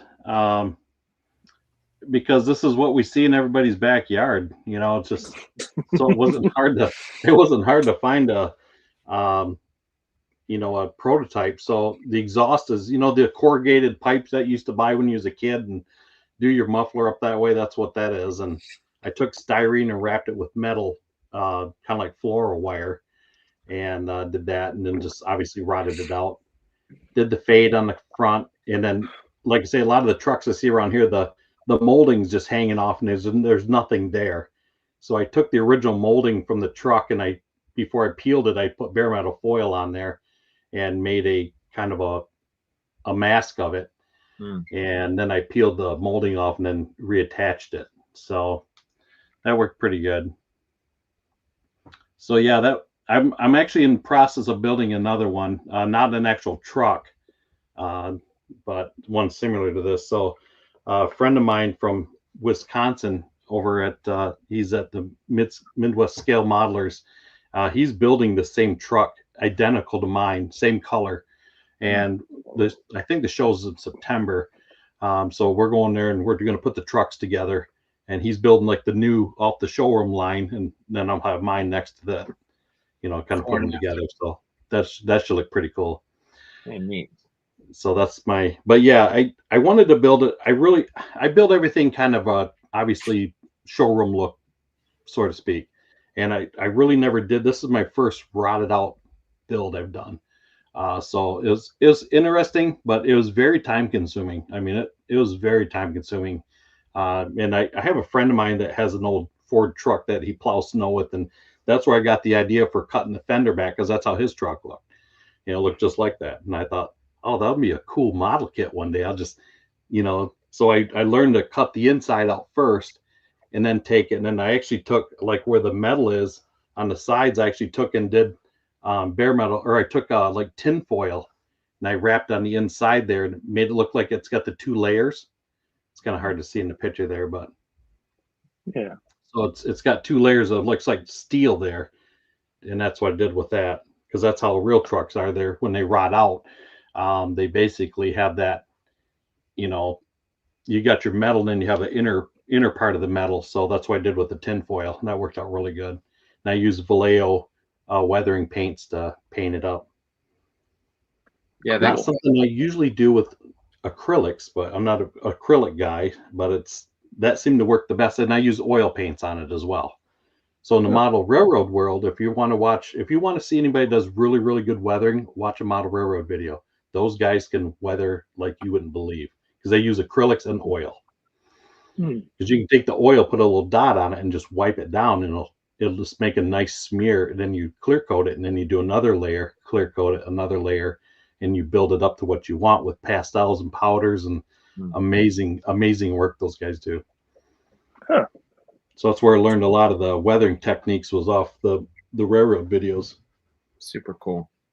Yeah, I really enjoyed looking over that truck in Columbus. And yeah, it's got a lot of going. I want to fill the inside of it full of like McDonald's bags and like whiskey bottles and cigarette packs in the window, because that's what a normal snowplow driver would have in there, some chew cans or whatever. And just, I wanted to fill, a couple of cases in the back, just stuff like that, like what you'd normally see in one of those. But the interior looks a little too clean. So I gotta rummage it up a little bit. I did cut the seat out and have some foam sticking out, I did that, but that's as far as I got. I keep telling myself, yep, next show I'm going to make sure I get the stuff printed off and, put it in there. And of course, that week of the show, like, I got so many other things trying to finish a build to take, because it's still drying, and that gets left to the back burner. So it gets taken the way it is, just like that every time. It's cool. Next time. Yeah, these kind of fun builds, because you can keep adding more. Like, the more stuff you add to them, they just keep getting better. So my last time I put wood in the back, and being a model railroad stuff, I have one of those what do you call it? It's just a static grass applicator. So of course it will look good before I left it, and on the way there it all kind of feathered out. But if you know what a static grass applicator is, you can take they have this, like, it comes in different lengths, and a lot of guys use it for dioramas. And you put white glue down, and it has a pin on a wire that's used for ground, and it's powered, and it's static electricity. So you just shake it over and it stands the grass up. So I had a bunch of grass in the back of that truck, but once I got down to the model show, everything kind of shifted, and it didn't look so good once I got there. I thought, well, it looked good when I started, but that's as far as I got. To kind of simulate that it's been in there for the season, like it's moss growing on it, stuff like that. But I think maybe flocking would probably work better for that. Maybe, like just some green flocking over top of it. It'd probably look better. Maybe, I don't know. But I thought I'd try it. Didn't work out so well once I got it on the road, because anytime I go to a model show, I mean, we're hour plus away, because Detroit from here is an hour and a half. So it's a lot of models don't. When we go to Georgia, it's always like, okay, what broke? So when we go to Acme last year, because when we go, we take the dogs, and so I built a special box to put the model boxes in. So if they did jump on it or whatever, it's not going to hurt nothing. It's a big plywood thing with the lid on it. I mean, it was just pretty high tech. So I'm just. They're going to make it. They're going to make it. So on the way back, she says, "Put that in the back of the truck." I thought, God, it's a little rougher back there. I thought, it should be all right. yeah, that was a mistake. Can you show an example of how you travel with your models? Like, what's the case look like for the truck? I'm always curious to see how other people. Mine is super low tech. If you'd seen it, I'm always curious to see how other people. I do the same thing. Yeah. So you've made some just some Oh, foam. you make dividers. Oh, you're fancy. Yeah, I just bought a roll of foam from Michael's. Okay. And that's how I do them. I just put them in there, and that way there, everything just comes out. And this was just a big roll, and you buy it in a big roll. So I just take and just cut it out, and just go ahead and put all the kits in there. And then these are nice because they clip together, so you can just stack them. So the top one will have the top, like the cover on it. So the bottom ones, they just stack all. You can stack them as high as you want, but of course you don't want to pick it up with that top handle, because obviously you're picking up the weight of all of them. It's Right. But that's what I found. I actually learned this from a guy going to the Detroit show. I was that guy that was just taking them in the box, with a wrapped in paper towel or whatever, or a microfiber towel, and pulling the towel off, and it rips the mirror because it sticks to everything. And like, so I found these work really well, and they're pretty durable. With that foam in there, it keeps them from racking between each other. I mean, they ride really nice. So I think I got 6 of these I stack up, because I usually take around 13 to 16 models with me when I go to a show. It's like I say, they're usually far away, so I try to make it worth my while, to go. So, and then I'll just rotate them out or whatever. And when I go to shows, I'll make cards. So I have the boxes that are all numbered.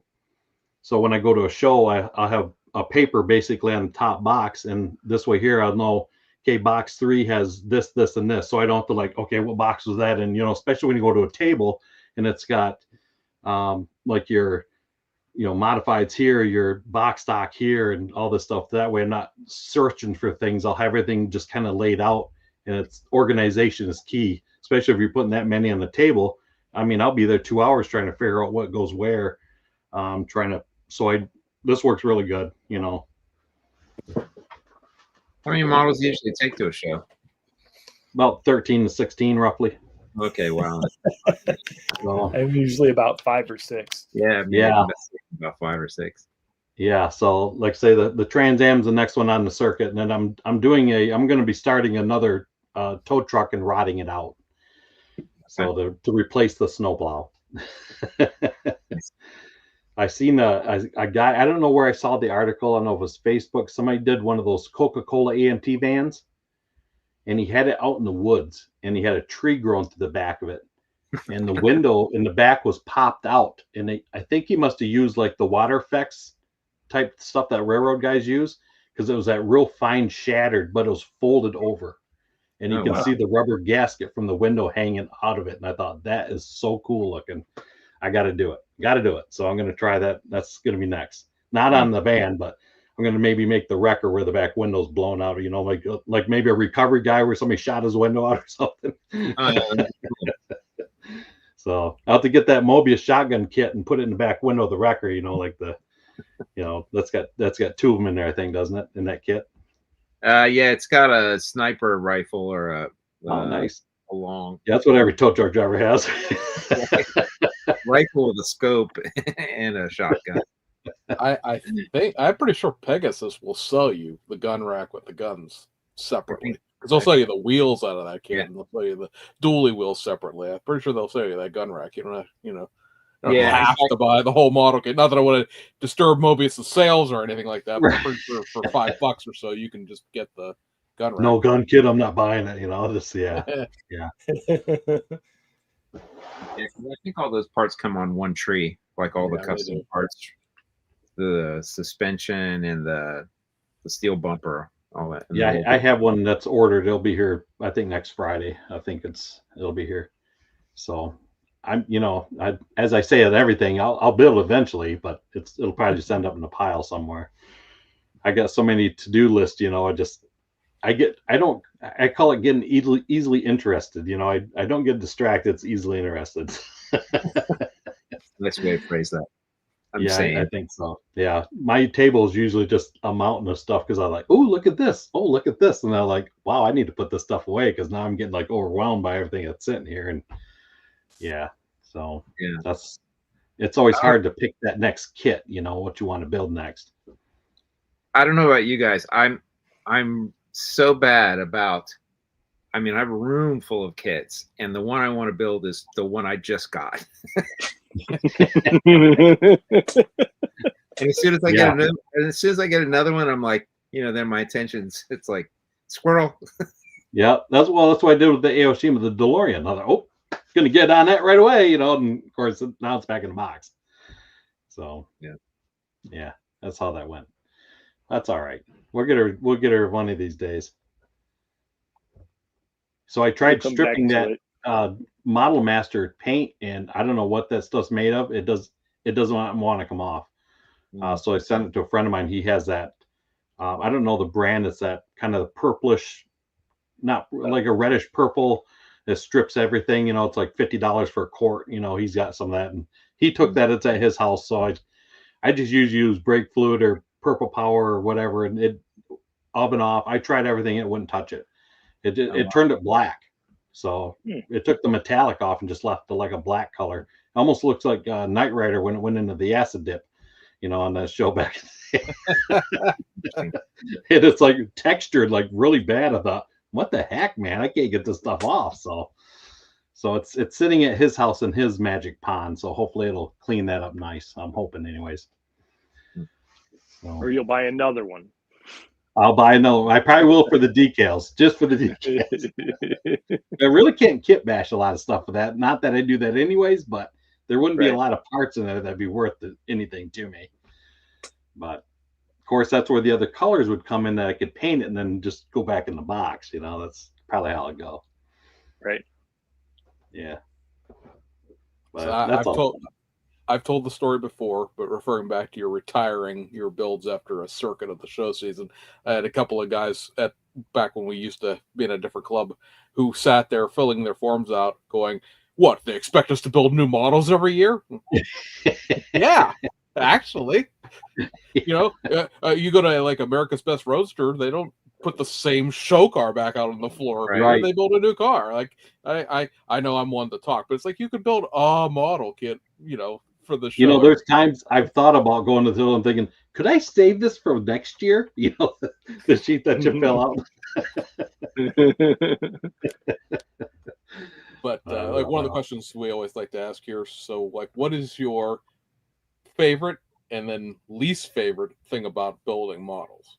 You can answer that, whichever. Well, favorite, I've already brought that up as painting. That's my favorite thing. I mean, that's my love of the hobby is painting the model.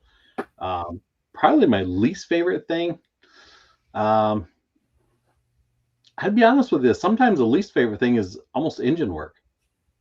Just like detailing the engine out. Because I really like to put wires on things or spark plug wires, but I'm in shock by some of these guys that do these real intricate plug wires and they got them right at the right, firing order on the cap, and they got the looms just right. And I thought I have such a hard time doing that. It frustrates me to the no end. So it's just one of those. So I ended up buying these. I don't know if you ever seen this brand here. Yeah, the little pre-wired. Morgan, right? Yeah, they're actually individual. I got these down at the Detroit show, so I bought 5 of these in different colors, and I'm going to give it a whirl, try that. But I have such a hard time with that. That's my biggest gruff with is trying to get the engine detail. The thing is, I work on this stuff all day long too. And so I know what it should look like, and when I try to do it, I can't seem to replicate it to what I have in my head.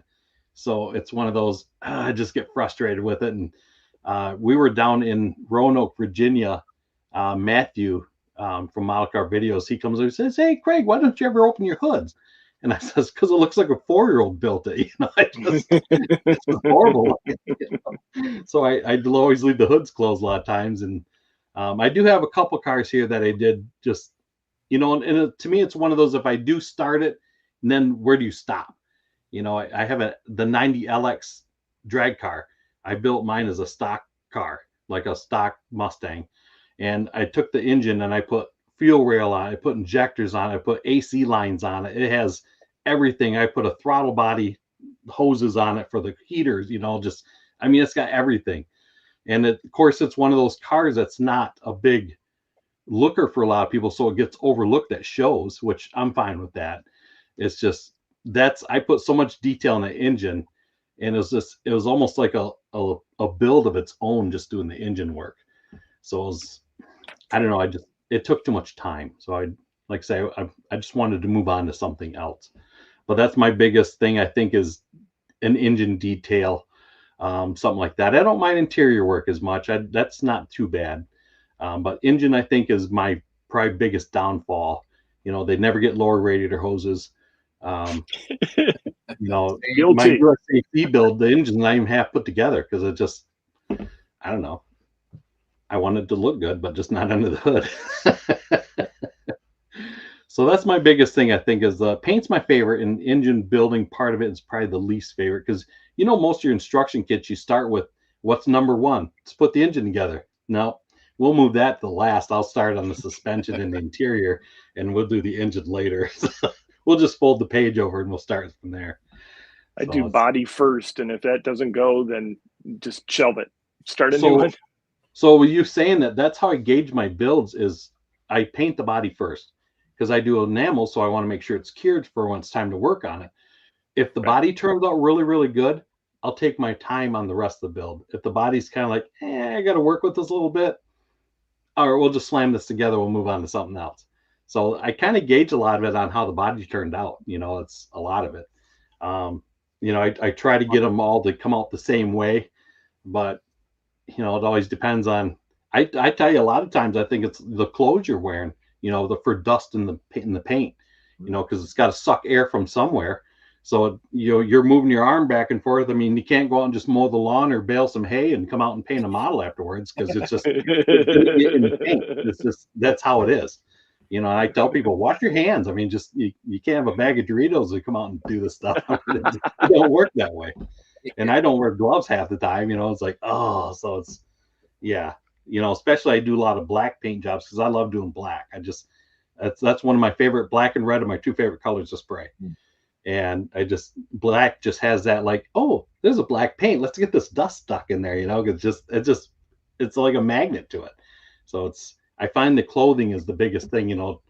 Put on a shirt that's not full of lint and cat hair or whatever you got going on, and just because it makes a difference. I found that out makes a big difference. I actually have I keep a roller out here, so I'll like roll my shirt. I mean, it may sound goofy, but a lot of times I'll do that to, keep the lint from going into the build, because I'd like to eventually upgrade my little paint booth to something a little nicer, because that's just your Amazon $150 special, whatever it is. But it's been working good for me. So I don't buy the nice filters for it. I just use like pillow stuffing and batting or whatever for it. That works pretty good, but it doesn't take long to plug it up too, So I use a Pace.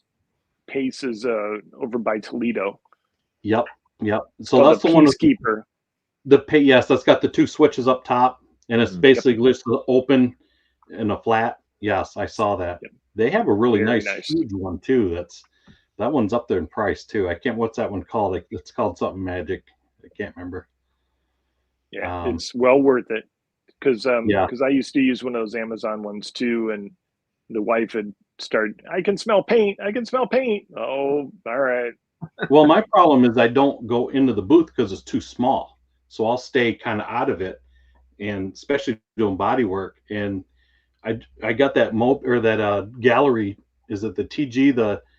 It's got the fan cap on it, and in that booth, I noticed it puts out such a spray. It like releases all the like old paint particles. And I first did a kit with it, and I mean, it's like, what just happened? I mean, it's like I was painting outside in a dirt storm, and just like, where did that come from? Because it was throwing such a large pattern off, and it was just introducing elements that never was touched before, and yeah, that was a bad deal. So that was. Yeah, I had to strip that one completely back down just to get rid, because there was just so much to sand out of it. It wasn't even worth it, at that point. So that's on my next to do is to buy, because that's a stainless, isn't it? I think that's a stainless setup. Yeah, so it looks pretty nice. Because Gallery on their website, they got a waterfall style, and I thought about trying that out, but it's on back order. And then so I got a hold of that Jerome, and he says they're coming out with a new one. It's a bigger one. Maybe he'll send you one. I might. That'd be nice, but that I would like to try that out maybe next time. So I built my table back here big enough, because when I built this, that part of the bench is higher, so I could stand at it. Because this is obviously lower for a chair. So I try to keep somewhat in mind when I built this, but I have enough room for a bigger booth, because I just find it's too small, especially if I want to do like a semi or something like that. It's just not big enough. So I looked at that booth like you have, and I thought that'd be a nice upgrade, but once I found out they're coming out with the new waterfall setup, I thought that'd probably be a really good way to go, because it takes a weird, or like the filter's different on it, because there still is a filter, but the water filters out the paint, the fumes. Right. So that'd be really cool to try that. What's that? That's neat. That's a neat design. Yes. So I'm really interested I don't know anybody that has one. I'd be really curious how good that works. But the one they were selling, and I see you can buy that same one on Amazon. It just looks cheap, like the pump looks like it's something from Taiwan. I mean, it just looks fish tank one or something. Yes. Like, if I get a year out of this, am I going to be lucky? It's one of those things, and now it'll be just a spray booth without the water effect, and it'll be just your typical booth. And I don't know. I got my doubts on it, but I'd like to see one in action. Well, Gallery puts out good stuff, so I think it'll probably be good quality. Yeah, that's what I figured. So it looked like a nice unit, and it was pretty decent size. I think it was about the same size of what you have there now. It's that. I think it's 24-inch. That's what I have.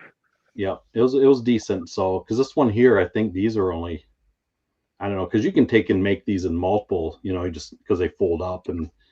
Right. But, yeah, it's just that was my first one. Just it's time to upgrade. I'm waiting for the next best thing to come out. And it's just usually you do that, you'll never buy something. You're always waiting for the next best thing. So Sean, that's what you use too, right? The Amazon kind. Yeah, it's this thing right here. Do you have yours wrapped? I see. Yeah, I wrap it in plastic, like clear plastic, and then periodically I'll, just strip it off. That way, because I didn't want to like get all, filled cruddy with paint, and then. So I use the it's the Glad. It's the stuff it has like the avocado on it. The steel and the pick and or peel and stick. Yeah. Okay. Yeah, it's probably better than I do it, but it works. Peel and press. Yeah, press and steel. Yeah. So it has adhesive on the one side of it. Yeah. So it's nice because it's not that strong, but it's just enough to hold it, to do. You can put it in, it sticks on its own without taping it. But I've had a lot of people say that the dust will stick to it, or it'll induce dust because it's static. But I really haven't had a problem with it.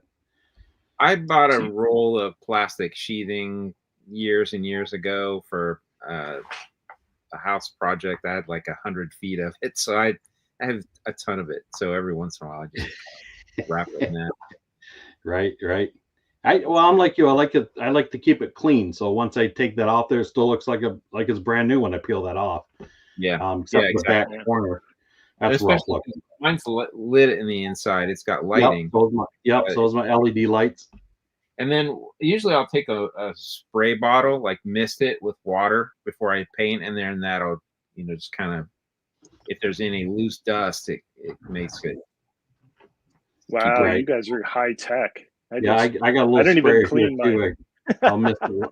I forget half the time, but I do have a little sprayer here at a model club we go to. That's a guy said he sprays them down all the time first, and I thought I'll try that. And of course, with the plastic, it just beads up, and it's like, okay, it's all wet in here now because it just all seems to just gravitate to one spot. And I don't know, it works either way pretty good for me. So I've tried it both ways, watering it down or just leaving it normal. But Yeah.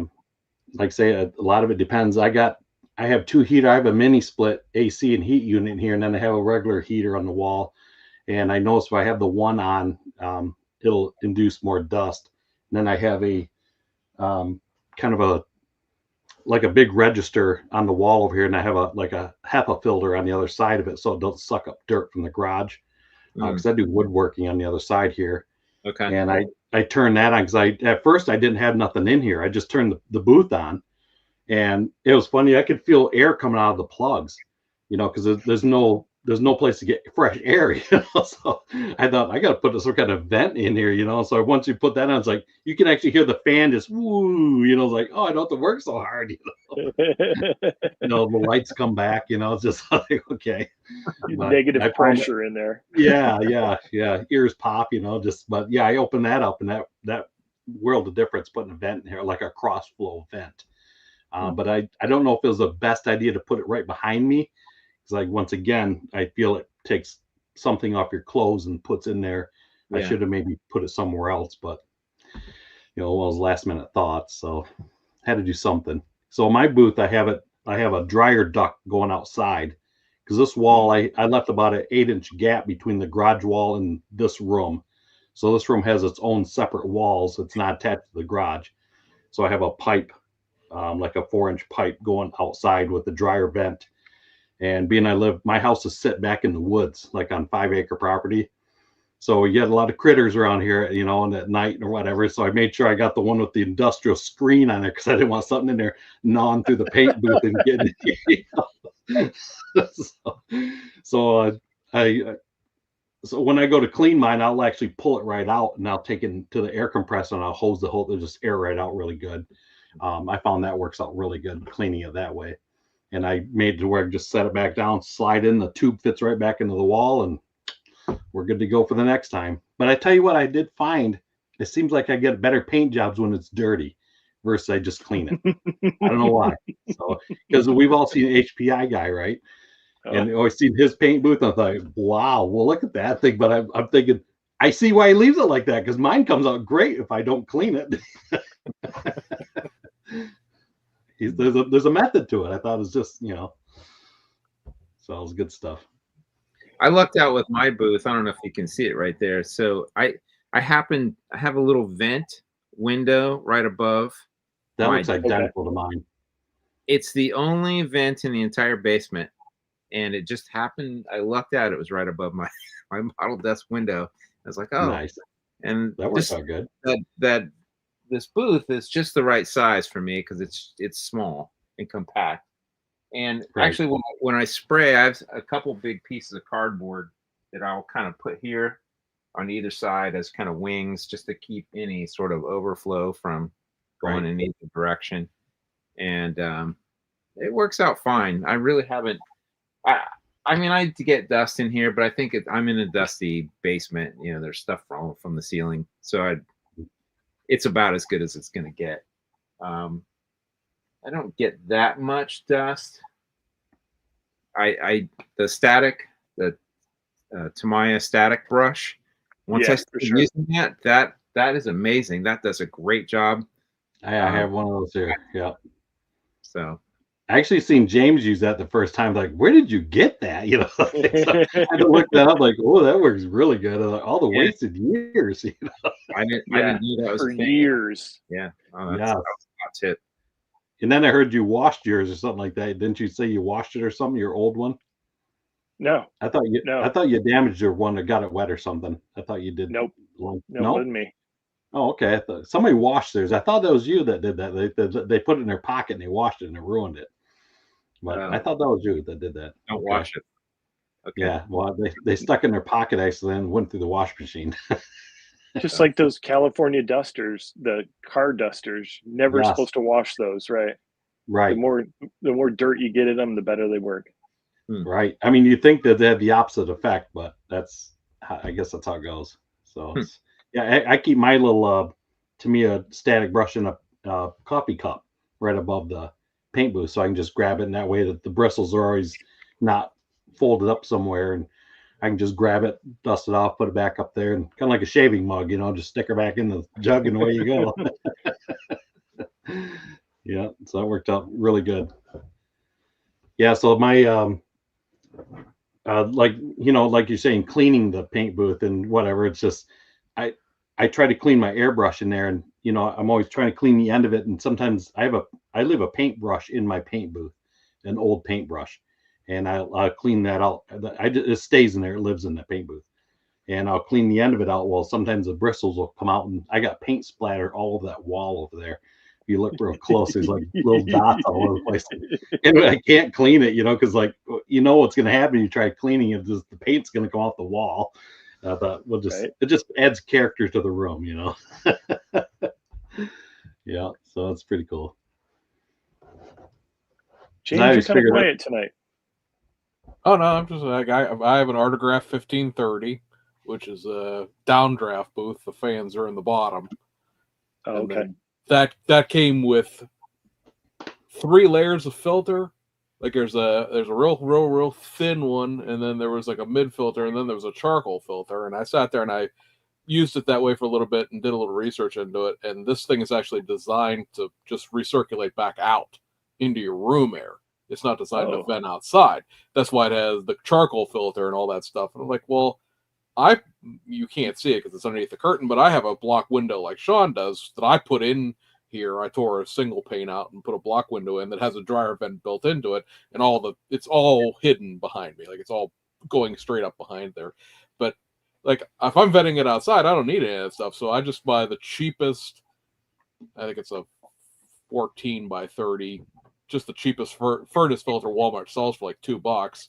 And then I have the Autograph used to sell the batting on like a 50-foot roll that you could cut yourself. They sold pre-cut sheets, which were like $10 a sheet for some reason. But if you bought the roll and cut it yourself, it was like $10 for the roll. So, just cut that little pre-layer on. I throw it on top of the filter because really the filter at that point is just keeping the paint out of the fans. It's not, all the stench is going outside. So, like, why am I? Because like the carbon, it would basically, if you bought it off of Autograph or even off Amazon, it was like $50 for three sets of all 3 filters. Like, I'm not filtering it into the house. I don't need carbon activated nonsense. I'm just blowing the air outside. So, and even it's got 2 fans in it, so it has 2 discharges. I don't know if I've told the story before, but plumbing this thing in here, like, okay, well, I'll just get dryer vent, blah blah blah, and I get to the end of it. Well, because building codes are what they are, there is no such thing as a dual vent dryer duct. Like you can't duct more than one dryer together because obviously you'd burn an apartment building down that way. And so I actually have a piece of PVC plumbing pipe, a Y pipe that I plumbed into to go outside because you couldn't just get a piece of duct. And I wasn't going to pay somebody, $50 at a furnace duct place to build me a Y pipe. So, but it works well. I mean, I've got I don't know if Sean's has it or not, but mine has the little flappy door that's on the outside to keep stuff from coming in. And you turn this thing on, it'll blow the flappy doors, pretty much the whole way open. So it does what it needs to do. It rarely does anything, but it does what it needs to. I mean, it's got that stuffed animals and the blanket over the top of it because if I don't put stuff there, my cats will sleep on it. They'll sleep in it before I put the thing over it. And then they were like, oh, it's even more comfy now with this blanket on top. So they started sleeping on the blanket and pushing it, into the booth and screwing up the pre-filter that's on top. So that's why everybody gives me crap about the Valentine's Day animals that are back there. But that's why they're there, because that keeps the cats out of there. So the only problem with it is Autograph got bought out by somebody, and so the booth doesn't exist anymore. And like me and another guy who had these bought all the spare parts that they had in stock when they went out of business. So like with extra fans and stuff for it, because I don't, where would you find the fan for it? And I don't want to replace it because it's a 30 inch wide booth. So you're talking about bigger than what the Peacekeeper is. You'd have to get the Peacekeeper 36, and that's like a $700 booth. And that was $350, I think, or something like that when I bought it. So right. I did see recently, because I was trying to see if I could find some more of the filter paper, because I'm sure I could just go to Lowe's and they sell that in the filter department. It's for something. It's furnace filter, it's pool filter, it's some sort of, because it's like woven real thin woven fiber. Right. But what was it? Oh, what the heck's that stupid hobby tool place that always sends the catalogs? Micromark. Micromark, thank you. Micromark will sell you the stuff now, and they'll also sell you the booth. They've found somebody to make the booth for you. They want $800 for it. I said, you have inflated that price quite a bit. Thank you. That's COVID prices. Yeah, that's China tariff pricing. Yeah. But I do what you guys do. I have a spray bottle and I'll wet the surface down of the pre-filter, and because it's sucking straight down instead of out the back, it seems to keep the dust down. But then I really don't paint bodies in it anyway. So the bodies I painted in there, I've rattle canned, much to Tester's horror. I love when we get people on here that do the rattle canning that he admires, and it's like, what? You dare? Exactly. Hey, I figure if somebody wants to use rattle can, if it works good for them, do it. That's whatever you're comfortable with. Hey, I mean, I did it for years. A lot of us did. So I love rattle cans. Yeah, I mean, if that what works for you and you like use them. I mean, I got nothing against people. I've seen some amazing paint jobs done out of a can. I mean, amazing paint jobs. Oh, for sure. The thing with me is that you start getting into like the race car stuff.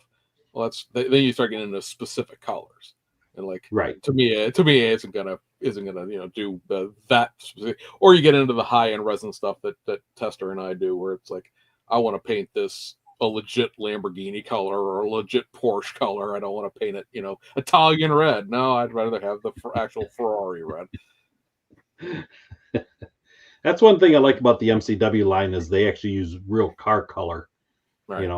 That's one thing I really like about that line is you can get, because they just released the Corvette colors recently in the later model Ford colors. So the palette's getting quite extensive at this point of what you want to use. Because actually, I use a lot of Chrysler colors on my stuff because some of the colors are really cool looking. Well, James, it's that time. Oh, it is, isn't it? So, Kreg, we ask everybody this question. Comes from stealing it off a podcast. It doesn't ask it anymore, so I don't feel like we're stealing it anymore. Do you have in mind, they called it the Opus Magnum build, which was sort of your lifetime achievement build? Is there a project or series of, if you needed to build more than one? Like my thing is like the Gia Race of Macau is a street race in Macau over in China. It's a one-off thing. I have a series of builds to do for that race. But is there a given project or a series of projects that you would want that it sort of be this was Kreg definitionally? Is there a singular model or a group of models that you would like to build prior to shuffling off this mortal coil that would be your life's work, as it were, in the hobby? So, I mean, this isn't a big model for it, but I'm a big Thunderbird fan, and I have probably 20 of those Turbo Coupe models here from Monogram. And I have 2 auto transporters here, and I would like to build multiple of those cars with the windows up. I want to put plastic on the seats like they come from the dealer and put window stickers in them, all that, the whole 9 yards. That's my ultimate one day I would like to do, because I have the Revell, what's the later auto transporter they did. Because I see transporters coming all the time at the dealer. And so color wise, I mean, I've actually taken pictures of when they come in, and they're not set at any given color. They come in the green, orange, yellow, red. I mean, they're just, you pick whatever color you want. They're just whatever company they are. But I would do just a series of those Turbo Coupes, because I I know that's like, some people like, I wouldn't do that, but that's me. I like that car, and I would do a bunch of those and put on that rack, and put windows in them, plastic on the seats, and that's eventually brand new, right off the factory floor. And that's what I would like to do one day, is build, however many. I think that holds 8 models. I think that transporter, and I got a couple semi kits here and build me a tractor to put on the front of it. And one day, that's my one day to do. That's my to-do list. Would you make them all turbo coupes, or would you mix in some standard? I don't know. I might mix in a couple different things, but that's probably be what the majority of them, you know, that way you can do them in multiple colors and whatnot, and that kind of thing. But so when I go to model shows, I usually scout those kits out, you know, and they're getting harder to come by, maybe because I have most of them, but I don't know. You know, they are getting harder to find. And I found the silver box art is the better one because it has the better decals in it. So they haven't reissued that in a really long time, have they? No, that has been reissued in, shoot, I don't remember. I can't remember what the gray box art was called. They had that series that Revell did, their monogram. They called it something like Monogram Motorworks. Motorworks. There you go. That's it. And that kit had the different decals for like the sail panel and the bird on the side and the where it said turbo coupe, where the red box it just give you a license plate decal. That's all you get. And you got to use your imagination for the rest of it. So, but I found bare metal foiling underneath the paint first has worked out really well for me. So next time I do one, I'll bare metal foil the birds and the logos and go that route. So I found, because you know, you wet sand something, I just wet sand right over top the bare metal foil and it just polishes it to a nice chrome. It works perfect.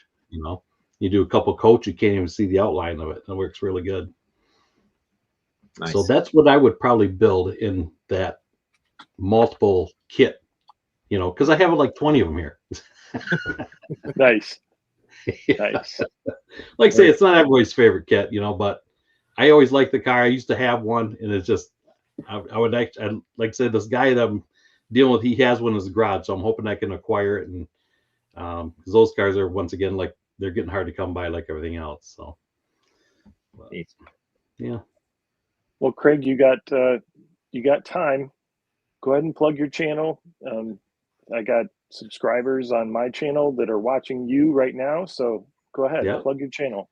So so I'm Kreg's Corner. Like I say, just basic car build, and just enjoy the hobby, enjoy everybody that's in it. And I tell you what, I see you guys at shows. Love talking to everybody at model shows. You know, just model shows to me are never long enough. I just run out of time. So that's my channel, and like I say, we're all about the model builds. Awesome. Are you also on Instagram, Facebook, all that stuff? I have Facebook, but I'm just that guy that I just don't get on it enough to. I actually had I couldn't get on my Facebook for a long time. It kept telling me my name didn't exist. It was on my phone, but I couldn't get on it anywhere else. And I type it in like Kreg's Corner, and it'd say, put your email, and it'd say this email doesn't exist. So my wife had an older version of my original one. She put on my phone. So now I got like 3 Facebooks on my phone, and I'm just going back and forth because I got somebody on this one and somebody on this one. I thought I can't keep up with one of them, let alone 3 of them. So, so I know there's some people that has multiple things on there for mine, but yeah. So if you don't get with me on one, try another one.